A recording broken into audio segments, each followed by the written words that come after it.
Simulat sa Paul, ang gamit ko talaga pagdating sa footlong is eto nga, yung brand ng CDO, yung Big Time Hotdog footlong. Ano kasi to, pang negosyo package. Tapos 14 plus 1 pieces ito, ibig sabihin 15 pieces. Na dinidivide ko naman siya, hinahati-hati ko. Sa gada isang footlong, 6 na hati. Lumalabas kasi nasa ganitong isang pack ng Big Time footlong hotdog.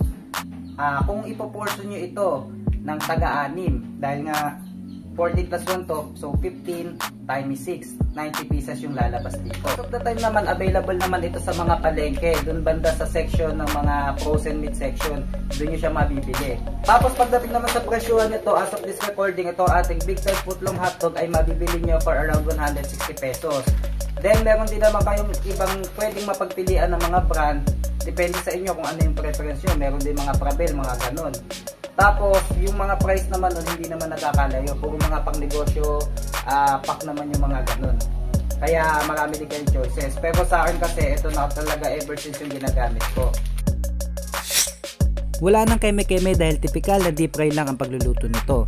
Ito naalala ko lang din, dati yung ginagamit ko is cocktail talaga na hotdog yun. Ang brand doon sa pagkakatanda ko is yung Andrews hotdog. Masarap talaga siya.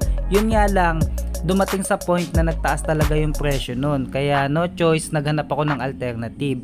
And naisip ko nga na gumamit ng footlong hotdog na hati-hatiin ko na lang siya na gawin kong parang cocktail. Pero ayun na nga, pagdating naman talaga sa lasa ay hindi naman talaga papahuli itong ating footlong Big Time hotdog na gawa ng sili. Nakadepende na sa inyo, sa preference nyo kung ano yung gusto nyong ibenta. Pwedeng yung walang coating, pwedeng yung ibenta ng 18 pesos.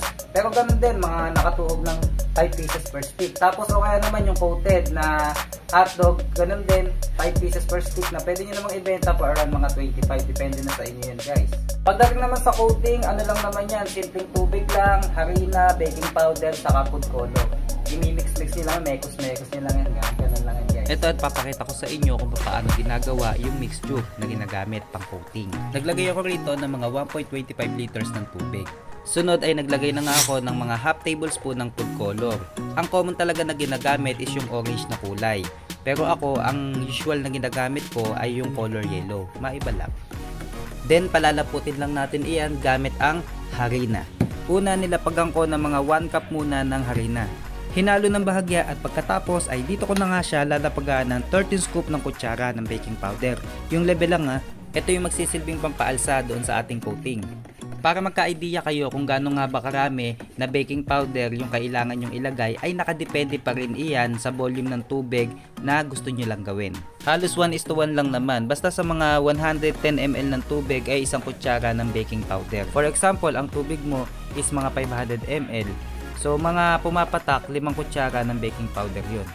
At bago nyo ito palaputin ng husto, mas mainam kung ilalagay nyo yung baking powder habang malabnaw pa siya para evenly yung pagkaka-spread nito. Lapag lang ulit ako ng harina, ito na yung pangalawang cup. Once na nailagay na yung baking powder, ito na yung parte na palalaputin na talaga natin siya. Katumbas nga pala ng 1 cup yung kada 3 scoop ko ng harina rito. Ayan, at nakapaglapag na nga ako ng mga 3 cup ng harina. So haluin ko lang muna para malaman ko kung ano na yung lapot niya. Ayan, at patuloy na nga ako na nag-add ng harina hanggang sa umabot ng ika-4 hanggang sa ika-5 na cup. Pangkaraniwan kapag ka umabot ka na ng paglalapag ng mga 5 cups ng harina ay okay na halos yun. Ipa-final touch mo na lang yan sa pamamagitan ng pagdadagdag ng paunti-unting harina hanggang sa makuha mo yung ganitong klase ng consistency ng lapot. Ayun na, pagulungin nyo lang yung hotdog sa harina. Tapos itambog dun sa ating nagawa na pang-coating na mixture. 1 by 1 lang, marahan dapat yung kada lapag sa kawali. Bago ilapag, siguraduhin preheated na dapat yung mantika. I-flip over kapag kaluto na, hanguin at ilagay sa strainer para ma-remove yung excess oil. Then ituhog na ng tagli-5. Then okay na yun. Ang tanong, magkano nga ba yung pwedeng kitain dito? Lumalabas kasi nasa ganitong isang pack ng Big Time footlong hotdog.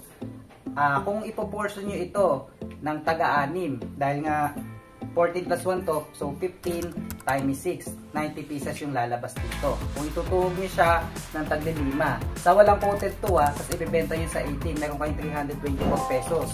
Ngayon, ileles natin yung puhunan na 160. So, meron kayo 164 pesos. Halos kalahati, pero syempre ileles pa natin yung mga ibang expenses natin. Katulad ng sa sauce, gas, mantika, baso, stick, etc. So, mga 40% yung pwedeng kitain nyo rito. Tapos kung lalagyan nyo siya ng coating, yun, syempre magiging halos mga 50% kasi iba yung presyo kapag may coating. Ganun din nakatuhog ng 5 taglilima sa isang stick. Ngayon, pwede nyo naman maibenta yun ng mga around 25 pesos. So, mga 50% na yung pwede nyo kitain. If ever na gusto nyo lagyan siya ng coating. Yung pang-coating naman ito is yun lang din yung ginagamit sa pang-coating ng kwek-kwek sa katok neneng. Kaya maganda talaga itong isabay dun sa mga kwek-kwek tok neneng.